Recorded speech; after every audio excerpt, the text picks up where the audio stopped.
দর্শক, আমরা ইতিমধ্যে দেখতে পাচ্ছি ১০ নং শেরপুর ইউনিয়নে যে প্রতিহিংসা শুরু হয়েছে, সেই প্রতিহিংসা কিন্তু ইতিমধ্যে আরও ভয়ঙ্কর হতে চলেছে। এর কি কোনো সমাধান হবে না? আমরা কি এর কোনো সমাধান পাবো না? এখানকার মানুষ কিংবা এখানকার প্রশাসনরা কি এটা আদৌ কোনো কন্ট্রোলে আনতে পেরেছে কিনা, সেই বিষয়ে আজকে আপনাদের সাথে কথা বলবো। তো আমরা কিন্তু ইতিমধ্যে দেখতে পেয়েছি এটা কিন্তু এখন আরও বহু পর্যায়ে চলে যাচ্ছে বিষয়টা। এই বিষয়টা নিয়ে কিন্তু এখানকার চেয়ারম্যান কিংবা এখানকার এমপি মহোদয় এটা কিন্তু সমাধান করার জন্য চেষ্টা করছেন, কিন্তু আমরা এখন পর্যন্ত কোনো সমাধান দেখতে পাইনি। এটা কিন্তু দিন দিন আরও বহু পর্যায়ে চলে যাচ্ছে। যতই দিন গণিয়ে আসছে ততই আরও ভয়ঙ্কর হচ্ছে। আমরা কিন্তু ইতিমধ্যে দেখতে পাচ্ছি।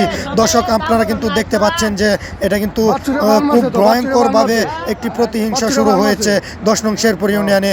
একই ইউনিয়নের মানুষ কিন্তু প্রতিহিংসা হচ্ছে ব্রাহ্মণবাড়িয়ার মতো। আসলে আমরা এর কোনো সমাধান খুঁজে পাচ্ছি না। আমরা চেষ্টা করছি এটাকে একটি নিয়ন্ত্রণ কন্ট্রোলে আনার জন্য, কিন্তু এখন পর্যন্ত এটাকে কন্ট্রোলে আনা